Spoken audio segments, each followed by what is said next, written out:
지난주에 2023년도를 시작하면서 에베소서의 말씀을 처음으로 저희가 같이 열었습니다. 오늘은 에베소서 두 번째 시간인데요. 지난주에 저희가 1절과 2절의 말씀을 가지고 저희의 정체성에 대해서 다시 한번 확인할 수 있었습니다. 세상에서 바울이 자기 자신을 소개하고 드러낼 수 있는 너무나 많은 방편, 방법들, 또 자신의 타이틀이 있었습니다. 그럼에도 불구하고 바울은 그런 모든 것들을 사용하지 않고 에베소 성도들에게 편지를 전함에 있어서 첫 번째 자신의 소개를 이렇게 이야기했죠. 1절 같이 한번 읽어볼까요? 시작. 하나님의 뜻으로 말미암아 그리스도 예수의 사도된 바울은, 여기까지요. 바울은 다른 모든 설명, 자신에 대한 소개, 자신의 자랑거리가 너무너무나 많았음에도 불구하고 그는 하나님의 뜻으로, 사도란 뜻이 뭐라고 했죠? 부름을 받은 자, 내가 스스로 나의 공로와 나의 공덕과 내 의와 나의 어떠함이 아니라 하나님이 나를 불러주셔서 이 자리에 있게 된 사도 바울이라는 그런 설명을 했었습니다. 우리가 지금 이 자리에 여기까지 올 수 있었던 이유, 그것이 바로 하나님의 은혜 때문이었음을 저희가 다시 한번 새겨볼 수 있는 시간이었습니다. 그래서 하나님의 은혜로 말미암아 바울은 죄인 중에 괴수였지만 구원을 얻은 성도로서 그 은혜를 더 배우고 누리고 나눌 수 있는 그런 사람으로 이곳에 서 있음을 보았습니다. 뿐만 아니라 1절에 저희가 읽었던 뒤에 부분 보시면 에베소에 있는 누구라고 했습니까? 성도들과 또 그리스도 안에 있는 신실한 자들, 두 다른 그룹의 사람들을 함께 호칭함으로 말미암아 두 이방인과 유대인 그룹이 같이 할 수 없는 사이임에도 불구하고 그리스도 안에서, 교회 안에서 한 공동체로 서로 사랑하고 있는 그 교회로서의 정체성을 다시 한번 우리에게 발견하게 해주었죠. 그리고 2절에서는 보시면 하나님 우리 아버지와 우리 주 예수 그리스도로부터 은혜와 평강이 너에게 있을지어다 라고 설명했는데요, 제가 이 두 단어를 자세하게 설명드렸습니다. 은혜는 뭐라고요? 하나님의 원래 가졌던 그런 목적, 원래 가졌던 그 플랜, 원래 가졌던 하나님의 형상들, 그 피조물들이 있는데 거기서 벗어난 저와 여러분, 다른 피조물들을 회복하고 구원, 속량하기 원하는 그런 하나님의 마음을 담아 그분이 일하시는 방법이 은혜다라고 했어요. 우리가 잘하고 있어서, 자격이 있어서 구원받을 만해서 그러시는 것이 아니라 하나님은 하나님의 사랑으로 말미암아 우리에게 먼저 찾아오신 거예요. 그게 은혜라는 겁니다. 평강은 뭐라고 했죠? 아주 정말로 우리를 신선하게 다시 한번 새겨주는 그런 정의입니다. 같이 한번 읽어볼까요? 시작.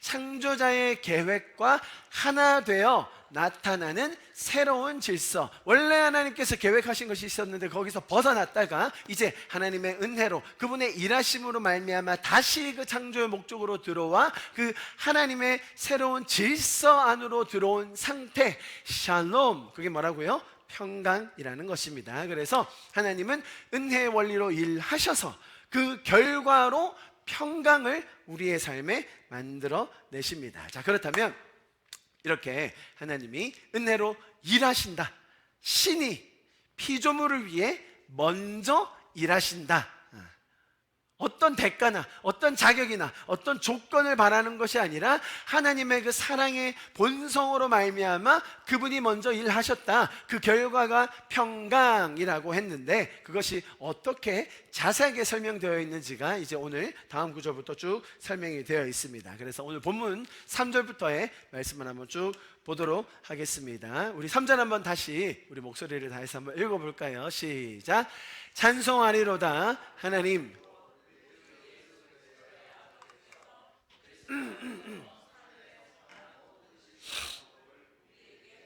영어로 제가 한번 읽어볼게요. Praise be to the God and Father of our Lord Jesus Christ, who has blessed us in the heavenly realms with every spiritual blessing in Christ. 자, 여기서 먼저 첫 단어 보십시오. 찬송하리로다 라고 먼저 하나님께 찬송하면서 영광을 올려드리면서 이제 본론으로 들어가는 거예요. 1절 2절에서 에베소 성도들에게 인사를 하고 소개를 하고 안부를 전한 다음에 이제 본론으로 들어감에 있어서 먼저 찬송하리로다 라는 이런 구절로 시작합니다. 여기서 찬송한다 라는 이 단어는 하나님의 선하심, 하나님의 하나님 되심으로 인하여 찬송한다라는 그런 의미를 담고 있습니다. 자, 우리가 뒤에서 모든 하늘에 속한 신령한 복을 우리에게 자세하게 설명을 해 줄 것입니다. 오늘 그것들을 조금 살펴볼 텐데요. 다음 주에 이어서 볼 텐데요. 그러나 그 이전에 먼저 어떻게 무엇 때문에 찬송했다고요? 하나님의 하나님 되심으로 인해, 그분이 우리에게 주실 어떤 복들, 그분이 우리에게 베풀어 주실 그런 하늘의 신령한 것들, 그 이전에 바울은 찬송하리로다. 뭐 때문에요? 하나님의 하나님 되심으로 인하여, 하나님의 선하심으로 인하여, 하나님의 존재하심으로 인하여 그는 찬송한다고 이야기하고 있습니다. 여러분, 우리는 많은 경우에 와, 하나님은 이런 일도 하셨어? 와, 하나님은 저런 일도 하셔? 와, 하나님 위대하시다, 하나님 대단하시다 찬송하게 되죠. 예, 맞습니다.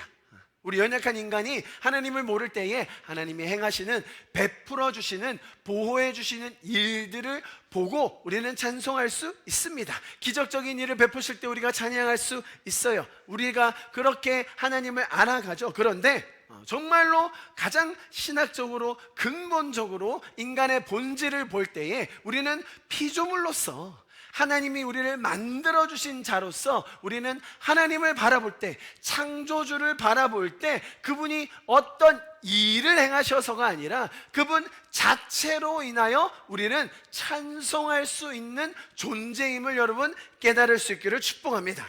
여러분, 하나님이 이런 일을 하셔서 선하시다, 하나님이 이런 일을 행하셨기 때문에 하나님은 좋으시다, 여러분 그것도 맞아요. 그러나 그 이전에 사실 엄청난 신앙의 성숙은 뭐냐면 하나님은 선이시다, 하나님이 놀라우신 분이다. 그분의 행하신 어떤 일 때문이 아니라, 그분이 베풀어 주신 기적 때문이 아니라 하나님 자체가 선하시고 하나님이 사랑이시라는 것이죠. 성경은 그렇게 설명합니다. 우리가 가진 선이라는 개념, 가치라는 개념, 사랑이라는 개념, 하나님 없이, 하나님이 우리에게 주시는 그런 기준과 그런 절대자의 형상이 없이는 우리에게 그런 기준 자체가 생길 수 없다는 거예요. 여러분, 하나님은 살아계십니다. 하나님이 살아계셔서 우리와 함께 하심으로 우리에게 선하심이 무엇인지, 사랑이 무엇인지, 우리 인생의 가치가 무엇인지를 우리에게 계시해 주시는 것입니다. 그러나 우리가 가진 이런 인간적인 한계, 또 교만, 무지함으로 말미암아 우리가 하나님을 재단하고 평가하고 의심할 때가 참 많습니다. 아니, 하나님이시라면 이 정도 되면 이렇게 좀 해주셔야 되는 거 아닙니까? 아니, 하나님이시라면 이런 상황에서 이 정도 해주실 수 있는 것 아닙니까? 라고 생각할 때가 참 많죠. 그러나 나의 그런 죄성에 물든 판단과 추측과 억측에도 불구하고 하나님은 우리를 나무라지 않으시고 항상 선하신, 항상 사랑 많으신 분으로 남으셔서 우리를 위해 끝까지 일해 주시는 분이심을 믿습니다. 그래서 하나님이 선하신 것입니다. 하나님이 자비하시고 하나님께서 사랑이심을 우리가 점점 더 배워갔으면 좋겠습니다. 그래서 우리가 하나님의 하나님 되심을 점점 더 알아가는 것, 그죠? 말씀드렸듯이 그분의 하시는 일을 보고 우리가 찬양할 수도 있어요. 그런 과정을 통해서 우리에게 가르쳐 주세요. 그러나 궁극적으로는 하나님 그분 자체로서 찬양 받으실만 하구나 라는 그런 우리 신앙의 지식과 신앙의 연륜과 신앙의 성숙도가 점점 쌓여가는 것, 그것을 바울은 첫 구절에서 하나님의 하나님 되심으로 말미암아 찬송할지어다 라는 것을 우리에게 권면해 주고 있습니다. 자, 그렇게 첫 단어를 열었는데요, 바로 이어지는 표현이 우리가 많이 들어본 하늘에 속한 모든 신령한 복이라고 여기 나와 있습니다. The heavenly realms with every spiritual blessing 이라고 나와 있는데요, 제가 질문 한번 드려보겠습니다. 많이 들어보셨을 그런 표현인데요, 하늘에 속한 모든 신령한 복들 많이 들어보셨죠? 또 우리가 사모하는 것들입니다. 자, 그렇다면 여러분 마음을 조금 비우시고 하늘에 속한 모든 신령한 복이다? 뭐 이 단어를 들어본 적이 없다고 생각할 때, 그렇다면 하늘에 속한 모든 신령한 복이라고 하면 여러분에게는 어떤 것들이 떠오르십니까?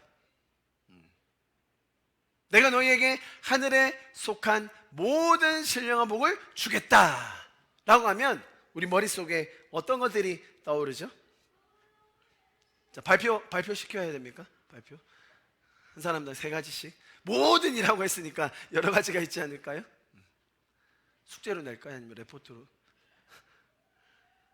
3가지 정도를 우리가 생각해 보면 좋겠어요. 하늘에 속한 모든 신령한 복, 나에게 하나님이 하늘에 속한 모든 신령한 복을 주기 원하신다, 주실 것이다 라고 하면 내가 소유하고 싶은, 내가 받고 싶은, 내가 얻기 원하는 그런 하늘에 속한 신령한 복은 뭐가 있죠? 자, 제가 그냥 원론적인 답 시험에 문제가 나오면 적어야 되는 답을 제가 가르쳐 드릴게요. 기본적으로 이런 모든 신령한 복이라고 할 때 3가지로 정리할 수 있는데, 첫 번째는 뭐냐면 창세 전부터 우리를 선택하셨다라는 선택, 두 번째 죄로부터 구원하셨다, 세 번째 아들로서 우리를 인쳐주시고 자녀로서 우리를 양자로 삼아주시고 뿐만 아니라 우리에게 모든 상속할 것을, 물려줄 것을 예배하셔서 우리를 상속자로 삼으셨다라는 이 3가지가 정답입니다. 여러분 시험에 이렇게 3개를 적으시면 됩니다. 너무 원론적인 답안이라 크게 와닿지는 않으실 것입니다. 아직은요. 그러나 저희가 이제 오늘 3절부터 쭉 뒤에 그것이 설명되어 있기 때문에 14절까지 설명되어 있거든요. 그래서 3절부터 14절까지가 한 문장이에요. 한 문장. 한 단락이 아니라 한 문장으로 되어 있습니다. 그래서 저희가 이거를 쭉 풀어서 살펴볼 것입니다. 자, 이런 원론적인 이야기가 있지만 제가 좀 더 차차 풀어드리면서 더 풍성하게 우리가 이해하게 될 텐데요. 자, 그런데 제가 질문을 드렸습니다. 정말로 뭐 이런 원론적인 선택하시고 죄를 사하여 주시고 아들로 딸로 삼아 주시고 또 상속하게 하셨다, 너무 좋은 말이고요. 정말로 어마어마한 영적인 의미와 뜻이 담겨 있습니다. 그럼에도 불구하고 조금 더 정직하게 내 삶을 돌아보면서 내가 지금 현재 이 상황에서 정말로 바라고 소망하고 꿈꾸는 그런 하늘의 신령한 복, 어떤 것이 있을지에 대해서 한번 내 자신을 돌아보며 내 마음을 돌아보며 생각해 보는 것도 소중한 시간이 될 것 같습니다. 다른 사람의 눈치 보거나 다른 사람과 비교하는 것이 아닌 정말로 하나님과 나와의 관계에서 내가 하나님께 바라고 정말 하나님께 구하고 하나님께 원하는 그게 뭐가 있는지를 정말 솔직하게 정직하게 하나님께 알아보는 것 너무너무나 소중한 것입니다. 여러분, 그런 과정을 통해서 사실은 우리가 신앙의 성숙도와 내가 하나님과의 관계에 있어서 얼마나 그런 친밀함과 진정성을 누리고 있는지를 다시 한번 점검해 볼 수 있습니다. 왜냐하면 여러분, 그런 내 자신의 마음을 먼저 살펴보시면서 그리고 나서 성경이 말하는 비록 정답 같고 원론 같은 이야기하지만 또 그 속에 담겨있는 의미들을 제가 풀어드릴 거잖아요. 그것들을 보시면서 내가 아직 하나님의 이런 부분을 아직 잘 몰랐구나, 내가 하나님의 이런 뜻과 마음과 계획을 아직 충분히 누리지 못하고 있었구나 라는 것을 더 깨달을 수 있는 것이지요. 우리 아버지가 왕이신데 천지를 지으신 우주의 창조자이신데 고작 내가 말하는 신령한 그 하늘의 모든 복이란 게, 주님, 저는 우리 처자식 먹여 살릴 밥은 굶지 않을 그런, 그래도 워라밸 조금은 있는 그런 직장이면 좋겠습니다. 이건 안타까운 거죠, 여러분. 그렇지 않습니까? 우리 아버지가 어떤 분이신지를 안다면, 우리 하나님이 우리에게 어떤 것을 주기 원하시는지를 안다면 우리가 그 이상을 구할 수 있을 터인데, 세상에서 말하는 우리 한계로 생각하는 그 하나님으로 한정지어서 우리가 하나님이 주시려고 하는 그 복을 다 누리지 못하고 있는 것은 아닌지 생각해야 한다는 것이죠. 또 한편으로는 기억해야 할 것이 있습니다. 우리가 이렇게 하늘에 속한 모든 신령한 복이라고 하면 표현 그대로 뭐 구름 위에 떠 있는 어떤 샤방샤방 블링블링한 뭐 그런 건가? 그렇게 생각할 때가 있습니다. 그런 이야기만도 아니에요. 하나님은 우리의 삶에 가장 실제적이고 가장 현실적인 영향을 줄 수 있는 그런 열매들, 가치들, 그 신령한 복들을 주기 원하십니다. 그래서 비록 이 땅의 삶이 죄로 가득하여 마치 지옥을 살고 있는 것 같은 이들이 너무나 많은 이 삶 속에서도 우리는 천국을 살 수 있는 그런 성도들로 불러주신 것입니다. 자, 그렇기 때문에 내가 지금 현재 바라고 추구하는 것들, 그런 것들이 어떤 것들이 있는지를 좀 한번 잘 살펴보시고, 거기에 더해서 하나님은 이것뿐만 아니라, 이것만 주시려고 하는 게 아니라 정말로 엄청나게 큰, 우리가 상상할 수 없는 하늘의 사이즈의 것을 주기 원하시는구나, 이런 것들을 꼭 기억하셨으면 좋겠습니다. 그래서 사람들이 정말로 내 자신을 돌아볼 때에 내가 이런 부분을 하나님에 대해서 오해하고 있었구나, 잘못 알고 있었구나, 그렇게 발견하는 시간이 될 텐데요. 여러분, 그렇다고 해서 이런 하늘의 신령한 복이라고 할 때 뭔가 육체적인 것 아니면 세속적인 것, 이제 그런 것들을 그러면 구하면 안 되는 건가?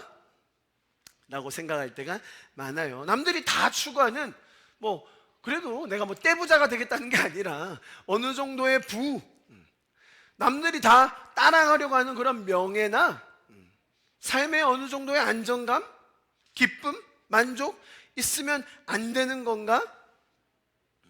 여러분, 그런 부분에 있어서도, 저희가 이제 에베소서를 쭉 풀어감에 있어서 그런 부분에 있어서도 스스로를 책망할 필요는 없습니다.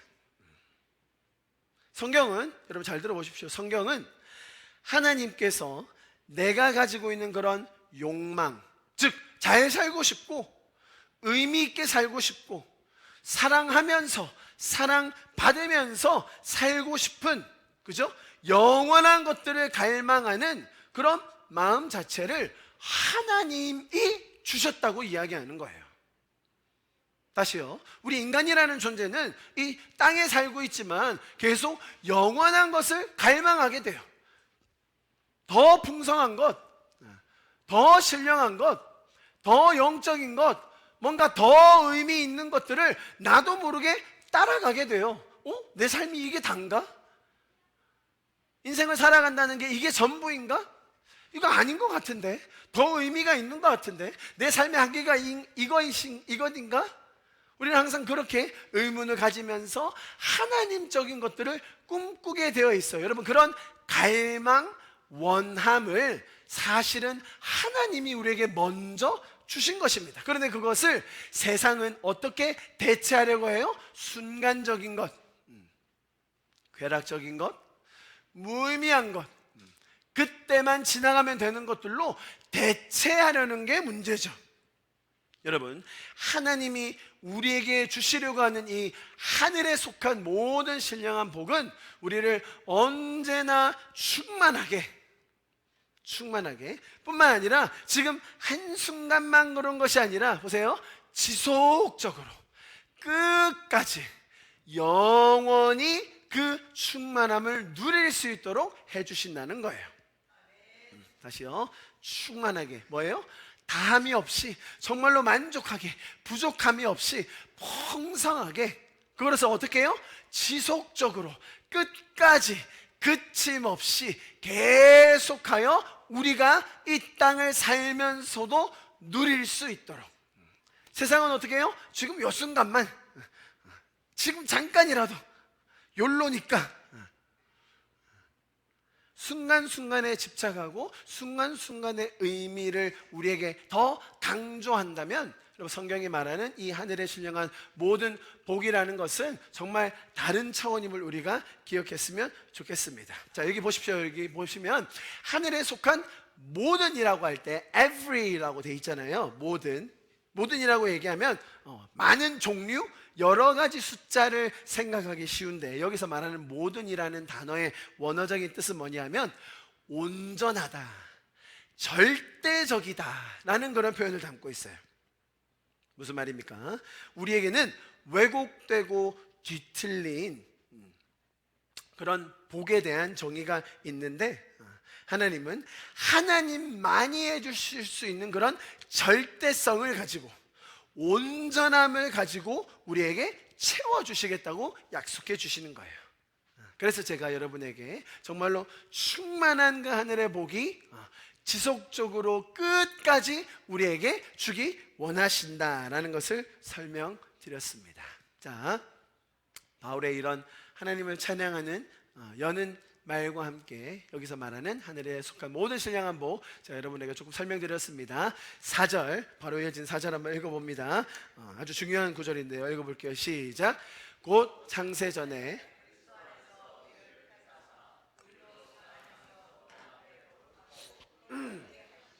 자, 4절과 5절까지 이어지는 굉장히 중요한, 너무나도 심오한 신학적인 그런 주제가 있는데요. 그것은 다름이 아니라, 여러분 보시면 아마 눈치채셨겠지만, 창세 전에 우리를 어떻게 하셨다고요?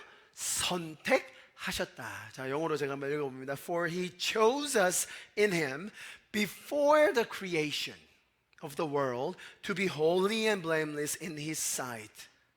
In love 뒤에는 연결되어 있습니다. 자, 뭐라고요?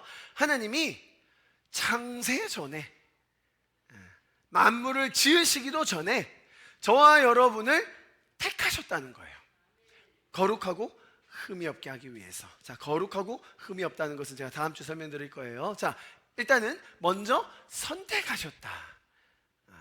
5절에는 예정하셨다라고 되어 있어요.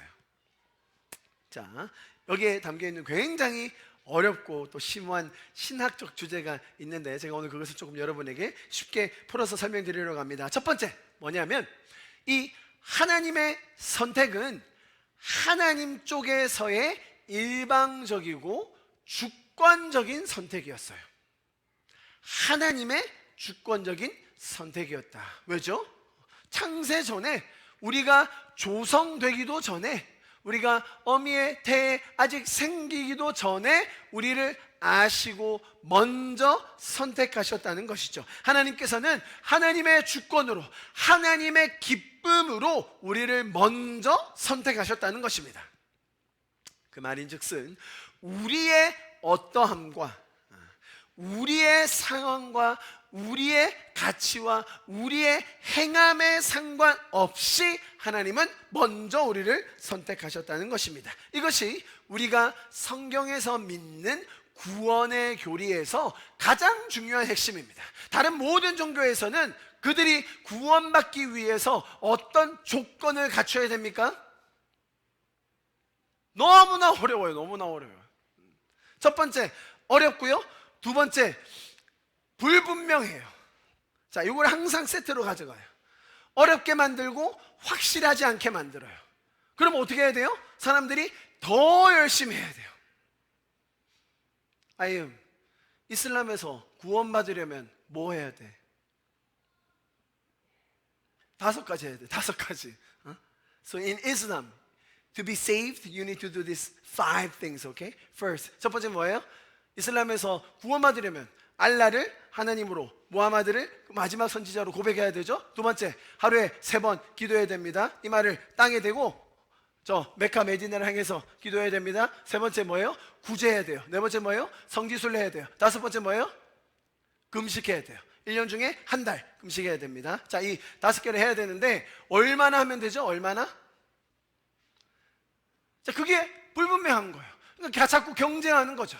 하루에 3번 기도하는데 어떻게 기도하겠어요? 땅에 머리를 더 세게 박는 거예요. 세게. 어떻게 될 때까지? 이마가 시커매질 때까지. 이마가 더 시커매지면 구원받을 확률이 높아져요. 한 달 동안 금식을 하는데 어떻게 금식하겠어요? 나는 물도 안 마실 거야. 어떤 나라에서는 물은 마시게 해주거든요. 조금 빡센 나라 가잖아요. 물을 안 마셔요. 그래서 어떻게 하는지 아세요? 낮에 막 축구를 하다가 물 안 마시려고 침을 뱉어요. 계속 침 안 삼키려고. 침 삼키는 게 먹는 거니까. 언제부터 언제까지? 해 뜰 때부터 질 때까지. 기준을 정해놓는데 아주 어렵게 정해놓고, 두 번째 어떻게 한다고요? 모호하게 만들어요. 불교에서는 어떻게 하면 극락에 갑니까? 너도 모르고 나도 몰라요. 네가 부처가 돼서 네가 깨달아라. 몇 달 동안 벽에 면벽을 하고 있든지 땅에 등 안 대고 한번 살아보든지 뭐 어떻게 해서든. 자, 그런데 성경 뭐라고 이야기하는지 아세요? 여러분, 이 구절 한번 읽어봅니다. 디모데후서 1장 말씀입니다. 9절 시작. 하나님께서 우리를 구원하여 주시고 거룩한 부르심으로 불러주셨습니다. 그것은 우리의 행실을 따라 하신 것이 아니요 오직 하나님의 계획과 은혜를 따라 하신 것입니다. 할렐루야. Who has saved us and called us to be holy life, not because of anything we have done, but because of His own purpose and grace. 하나님의 그 뜻과 하나님의 은혜로 말미암아 우리를 구원하시기로 작정하셨다는 거예요. 자, 여기까지 들으면 와, 기독교의 이 구원의 교리, 구원의 원리, 자, 이게 가장 핵심이에요. 우리가 믿는 성경에서 구원이라는 것, 하나님의 전적인 주권으로, 은혜로 우리를 먼저 선택하셨다는 거예요. 할렐루야. 자, 여기까지는 너무 좋아요. 그래서 우리는 하나님의 은혜로 말미암아 정말 구원받은 성도들이 되었습니다. 자, 그래서 우리의 구원함은 나의 어떠함이나 나의 공적이 아닌 것이라는 것을 우리가 잘 배웠고, 그래서 이것이 은혜구나 라는 것을 깨닫게 됩니다. 문제는, 자, 이제 여기서 문제가 생겨요. 이렇게 선택하는 것이 온전히 하나님의 주권이 달려있다면, 그러면 반대로 말하면 우리 쪽에서는 또 할 수 있는 게 없어요. 나 구원받고 싶은데, 나 구원받아야 되는데, 뭐 하면 돼요? 나 열심히 할 수 있는데. 또 어떤 사람은 나 구원받기 싫은데 왜 자꾸 구원하신대? 나 좀 내버려 두라고, 나를. 구원받기 싫어요. 괜히 우리 부모님이 목사여가지고 교회 안 다닐 수도 없고. 그런 애들이 얼마나 많은지 몰라요, 여러분. 오죽하면 MK 선교사님 자녀들, PK 목사님 자녀들 수련회를 따로 해요. 따로. 얘네들은 좀 따로 모아서 하자. 일반 애들이랑은 도저히 할 수가 없다. 자, 보세요. 어떤 문제가 생기는지 제가 지금 아주 재밌게 설명드리는 거예요. 첫 번째, 아주 억울해하는 사람들이 있어요. 화를 내는 사람. 자, 그런 사람이 있겠죠. 어떤 경우건 간에. 두 번째, 이건 당연한 거예요. 구원받는 사람들이 너무 감사하고, 어떨 때는 막 송구스럽고, 내가 뭐라고, 내가 어떤 존재라고, 나를 위해서 십자가 지셨다? 이건 정상적인 반응. 세 번째, 어떤 사람들은 내가 선택해 달라고 했나? 예정해 달라고 했나? 나 좀 혼자 살게 내버려 두세요. 자, 정리해보면 첫 번째 어떤 부류가 있냐면, 제가 좀 분류를 해봤어요. 선택되지 않은 것에 대한 분노를 표출하는 사람들이 있어요. 그죠? 아니, 하나님이 그러면 나는 선택 안 하신 거네. 너는 선택하셨고, 대한민국 이런 잘 사는 나라에서는, 기독교가 있는 나라에서는 당신들은 선택하셨고, 파키스탄에, 아프가니스탄에, 북한에 있는 저 사람들은 그러면 선택 안 하신 거예요? 두 번째, 선택받음에 대한 감사. 이거는 안 해도 될 것 같아요. 세 번째, 선택받기 싫었는데 속박되어서 짜증난다. 자, 제가 사실은 신학적으로 이게 굉장히 다뤄야 될 주제가 많음에도 불구하고 제가 오늘 여러분에게, 오늘은 주일 설교이기 때문에 1번, 이게 사실은 가장 중요합니다. 왜 어떤 사람은 선택하셨고, 여기까지는 좋은데 그러면 나머지는 선택 안 하신 건가? 라는 것에 대한 질문을 제가 여러분에게 드리고, 또 한번 나누어 보기 원합니다. 제가 지난주에 탈북자 분들이 모이시는 집회 다녀왔습니다. 그래서 지금 목소리가 이 모양인데요. 월화수목 거기 갔다 오고 금토 이렇게 청년 집회 갔다 왔는데 탈북자분들, 그러니까 탈북하신 분들만 모여서 하는 그런 집회였습니다. 꽤 많은 분들이 모이셔서 같이 예배하는데 제가 예배인도 하는데 아주 처음에는 꾀꼬리 같이 시작을 했거든요. 그런데 이 탈북자분들이 막 열정과 막 그 마음이 너무 정말 압도되어서 정말 같은 찬양을 해도 주님 오신 줄 알았어요. 막 그냥 하는데 막 그냥 뭐 다들 막 일어나셔가지고 그쪽 집회랑 또 분위기가 사뭇 다른 뭐 그런 분위기였습니다. 아무튼 자, 탈북을 하셨어요. 목숨 걸고 북한에서 탈출하셔서 결국 남한까지 오셨습니다. 거기 오신 분들은 다 그래도 어쨌든 예수님에 대해서 듣고 예수님을 믿고 신앙생활을 하고 있는 분들이 대부분이었습니다. 그렇지 않은 분들도 조금은 있었지만, 자, 그래서 그분들이 나와서 한 분 한 분 이렇게 간증하는 시간도 있었어요. 그분들이 북한에서의 삶이 너무나 배고프고 고달파서, 혹은 또 남한에 가면 뭔가 새로운 게 있다는 그런 소식을 듣고 정말 그런 새로운 삶을 찾아 목숨을 걸고 탈북을 해요. 죽을 고비를 여러 번 넘겨서 결국 남한까지 들어오게 됩니다. 그 중에 많은 분들이 선교사님의 도움으로 탈북을 하게 되거든요. 그래서 그런 가운데서 복음을 듣게 되고 고민하게 되고 그러다가 또 예수님을 믿는 분들이 덜어 있는데, 자, 그런 간증들을 쭉 해오시다가 그 과정 속에서 예수님을 믿기 위해서 넘어야 될 여러 가지 산들이 있어요. 당연히 그 체제 자체, 사상 자체가 완전히 다르다 보니까 그런 어려움도 있는데, 개인적으로 겪은 그런 경험에 비춰볼 때 공통적으로 가지는 그런 신앙을 가져야 할 때 생기는 그런 어려움들이 있어요. 자, 선교사님들이 또 성도들이 그 탈북하신 분들한테 그렇게 얘기해요. 하나님이 형제님을, 자매님을 너무 사랑하십니다. 하나님이 당신을 가장 잘 알고 계시고 미리 예정하셔서 이렇게까지 지명하셔서 불러주신 것입니다. 그래서 한국까지 이렇게 올 수 있었고 그 은혜로 형제님은 자매님을 구원을 받은 것입니다. 자, 제가 굉장히 원론적으로 아주 드라이하게 오늘 읽은 구절을 비추어서 말씀을 드렸습니다. 자, 그렇다면 그분들 안에 드는 질문, 그러면 하나님이 내가 탈북하면서 겪었던 그 수많은 죽을 뻔한 상황, 그때는 왜 가만히 계셨죠? 그래요, 좋습니다. 나는 우여곡절 끝에 이렇게 먼저 넘어왔습니다. 근데 여러분, 그렇게 탈북해서 넘어오신 분들이 대부분 가족을 먼저 두고 와요.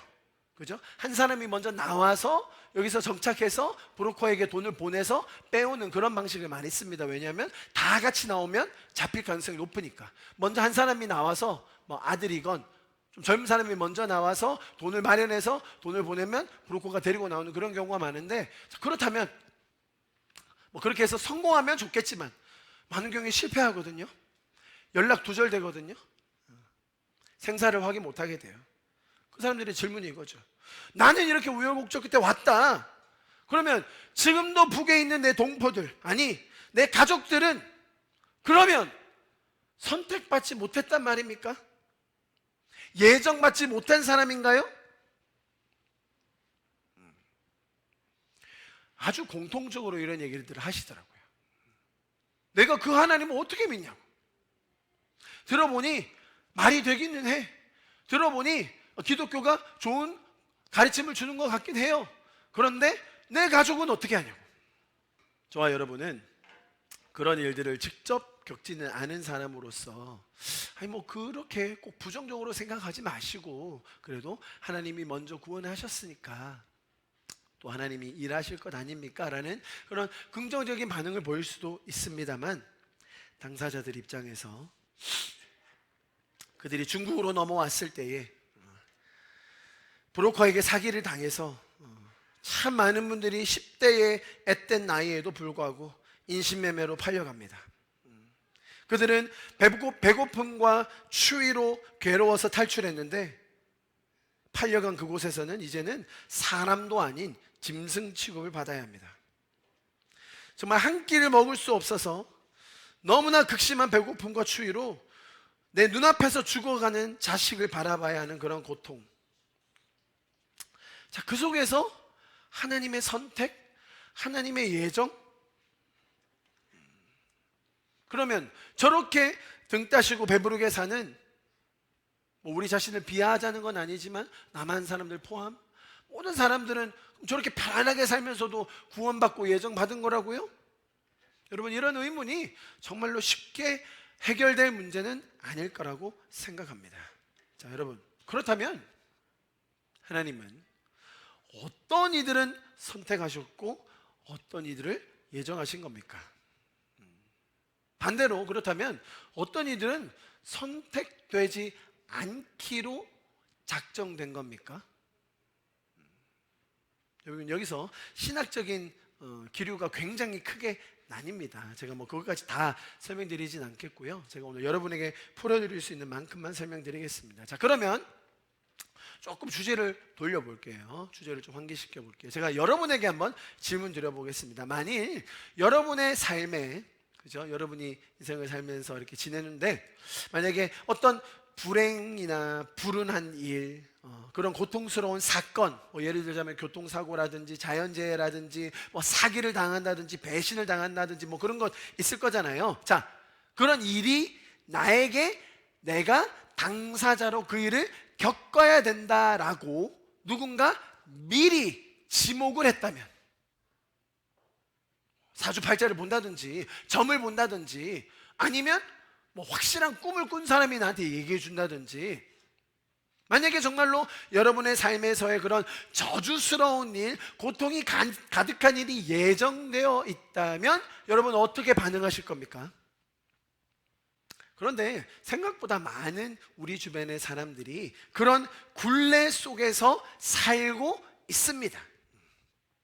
우리 주변에 너무나 많이 있는 점, 굿, 무당, 심지어 대부분의 종교들에서도 이런 세상에 돌아가는 원리들을 가지고 사람들의 심리를 이용합니다. 자, 이렇게 돌아가기 마련인데요.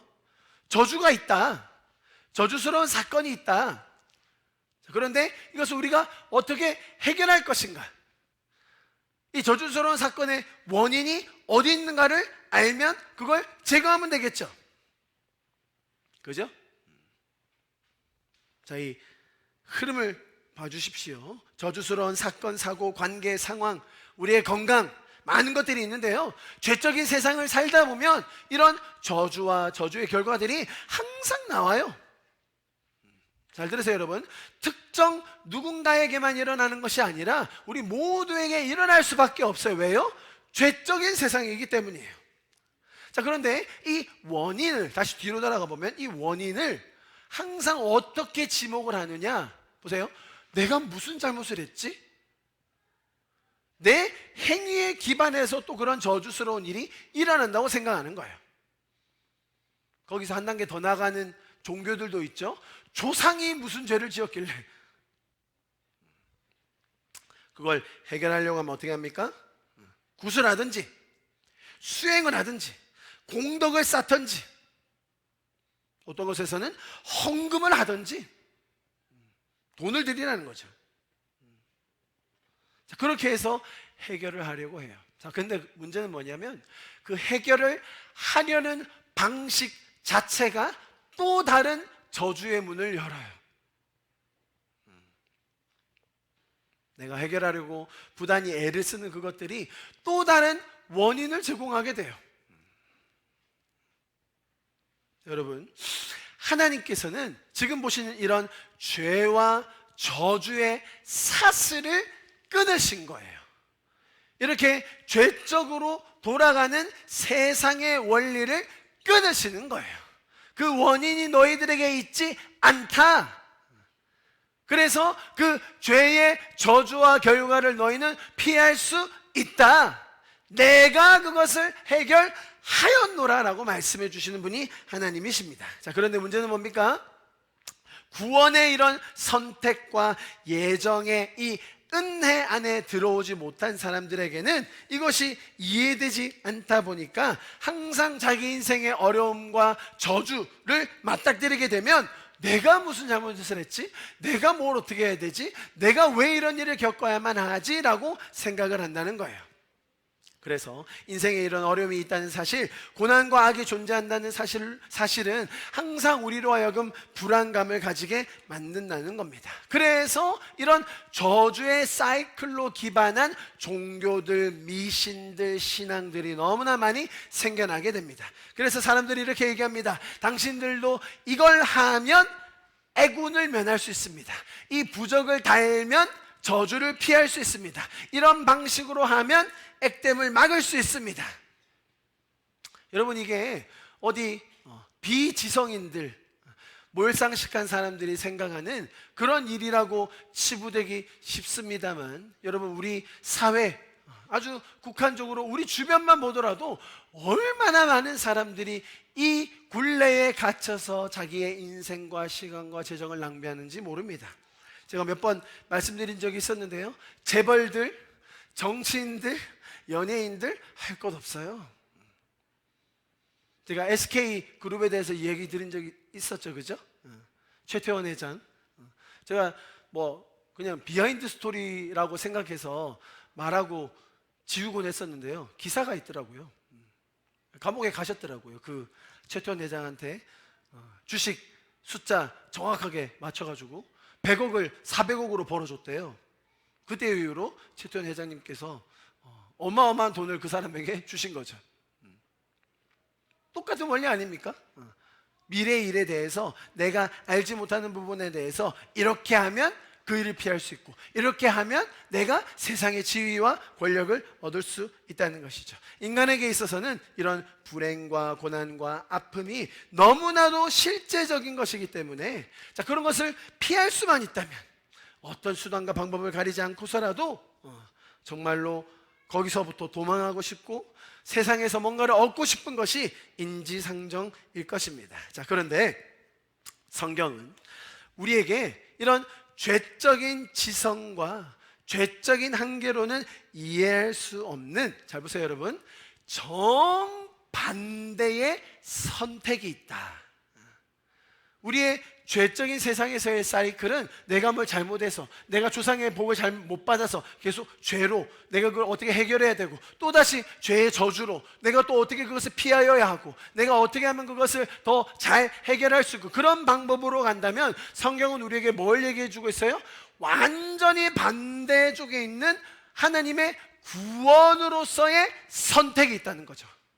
하나님이 우리를 거룩하고 흠없게 만들기 위한 예정이 있다는 거예요. 이쪽에서 돌아가는 사이클을 끊어버리시고 이제 너희는 선택받은 자로, 예정받은 자로 올 수 있다고 우리에게 가르쳐 주시는 것입니다.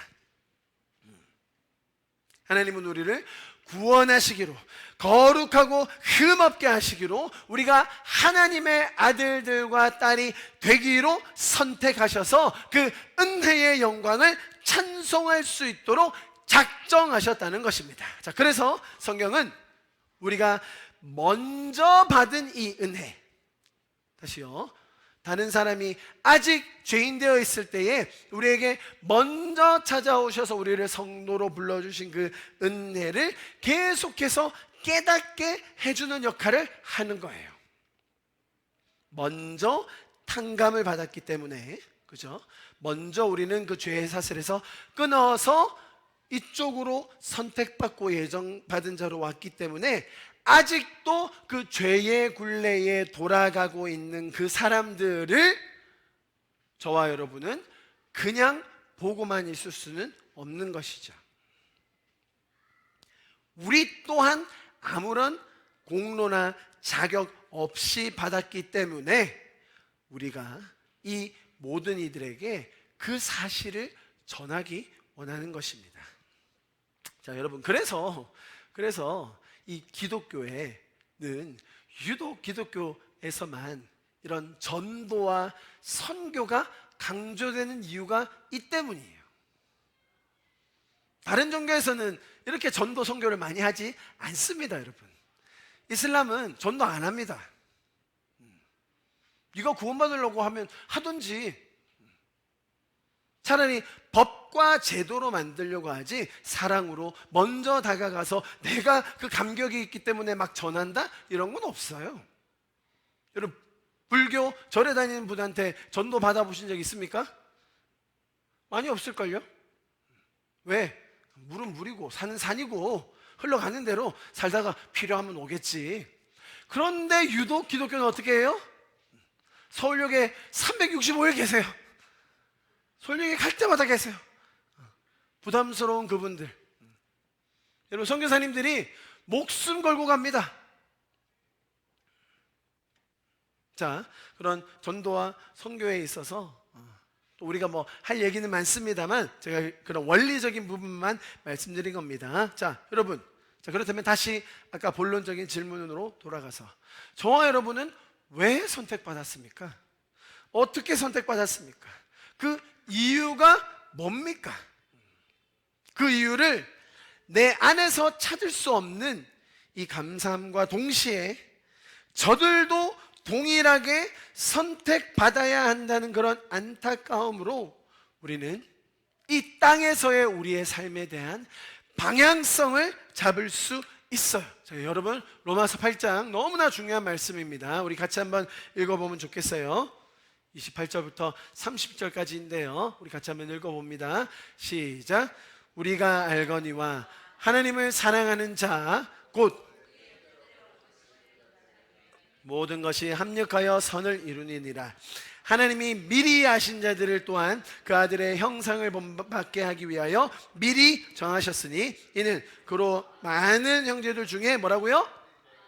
자, 여기서 계속 29절에 나오죠. 하나님이 미리 아신 자들을 본받아 미리 정하셨으니 이는 뭐라고요? 그 형제들 중에서, 형제가 누굽니까? 우리 모든 인류 중에서 어떻게 된다고요? 맏아들이 되게 하심이라. 30절까지 읽어봅니다. 시작. 또 미리 정하신 그들을 또한 부르시고 부르신 그들을 또한 의롭다 하시고 의롭다 하신 그들을 또한 영화롭게 하셨느니라. 자, 미리 정하셨어요. 그래서 부르셨어요. 그들을 구원하셨어요. 그들을 거룩하게 하셨어요. 그리고 마지막에 영화롭게 하실 겁니다. 그런데 그 이유가 뭐라고요? 이유가 29절에 맏아들, 첫 번째 아들, 영어로는 뭐라고 나왔습니까? Firstborn among many brothers. 자, 맏아들이 있다면 그 다음은 누가 나와야 돼요? 둘째가 나와야죠. 둘째가 나왔으면 셋째, 넷째가 생길 수 있는 거예요. 자, 여러분, 여기서 말하는 맏아들은 사실은 이스라엘 유대인들이에요. 다른 모든 민족들 중에서 첫 번째 맏아들로 삼아주신 그 히브리 백성, 유대인들이 여기서 말하는 맏아들이에요. 저와 여러분은요? 저와 여러분은 몇째쯤 됩니까, 여러분? 꼭 내가 그냥 맏아들 할 거야 라고 하는 분들이 계세요. 우리 유대인들 맏아들 시켜주자고요. 우리는 한 112번째쯤? 그럼에도 불구하고 우리도 이 하나님의 구원의 경륜, 하나님의 미리 예정하심에 어떤 은혜로, 무슨 연고로 이렇게 들어오게 된 것입니다. 지금 다음 아들들, 다음 자녀들, 다음 딸들이 기다리고 있어요. 먼저 자녀된 우리가 그들에게 다가갈 수 있는 것이죠. 왜요? 우리도 그렇게 구원받았기 때문입니다.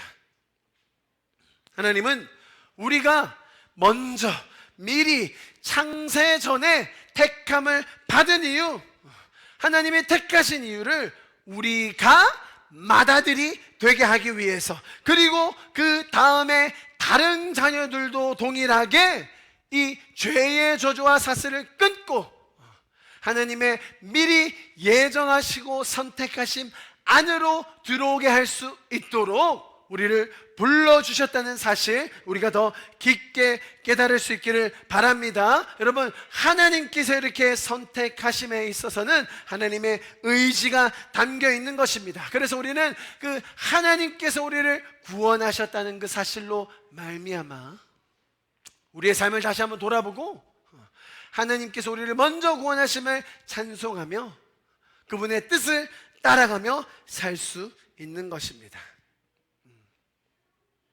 우리의 삶에 이러한 선택하심과 일하심, 또 은혜에 대해서 깨닫게 하심, 그런 것들을 더 깊게 깨닫고 하나님의 의지와 하나님의 선택을 본받아 저와 여러분도 동일하게 주님 주신 은혜로 이 땅을 살아갈 수 있기를 간절히 기도합니다.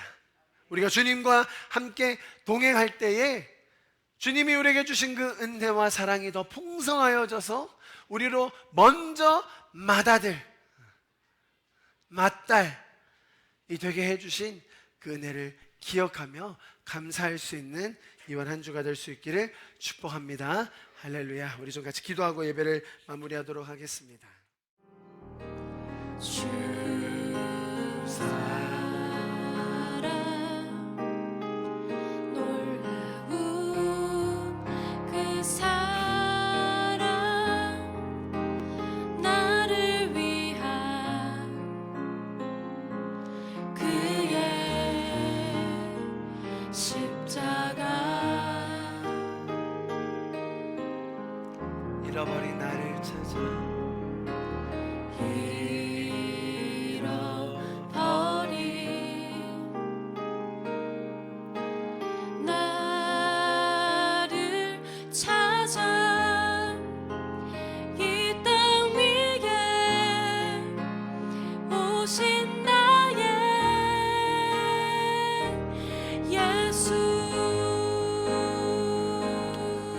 찬양합시다. 놀라운 주의 사랑, 놀라운 주의 사랑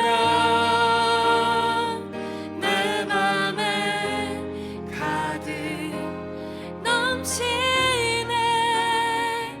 그 사랑 나를 새롭게 해. 놀라운 주의 놀라운 주의 사랑, 놀라운 주의 사랑 내 맘에 가득 넘치네. 그 사랑 나를 새롭게 해. 놀라운 주의 마지막으로 한 번만 더 사랑 놀라운 주의 사랑, 놀라운 주의 사랑 내 맘에 가득 넘치네. 그 사랑 나를 새롭게 해. 놀라운 주의 사랑. 사랑하시는 주님 감사합니다. 우리를 향하신 그 주님의 놀라운 사랑 또 다시금 깨닫게 하시고 말씀을 통하여 이 은혜를 누리게 하심 감사합니다. 주님, 우리를 먼저 불러주시고 선택하여 주신 그 은혜, 우리를 거룩하고 흠이 없게 하시고 주님의 그 은혜와 영광을 찬송하게 하신 은혜 감사합니다. 주님, 주님께서 우리를 위하여 그 선택하여 주시고 일하여 주신 그 은혜를 우리가 더 기억하며 우리도 주님의 그 은혜를 본받아 살아가는 우리가 되게 하여 주시옵소서. 지금은 우리 주 예수 그리스도의 은혜와 하나님 아버지의 놀라우신 사랑하심과 성령님의 감화 감동하시고 교통하시고 충만케 하시는 그 역사가 오늘 이 자리에 모여서 하나님의 말씀 앞에 그 은혜를 더 기억하며 또 누리고 나누기 원하는 우리 성도분들 한 분 한 분의 삶과 가정과 직장과 학업의 터전 위에 지금부터 영원토록 함께 하시기를 간절히 축원하며 기도합나이다. 아멘.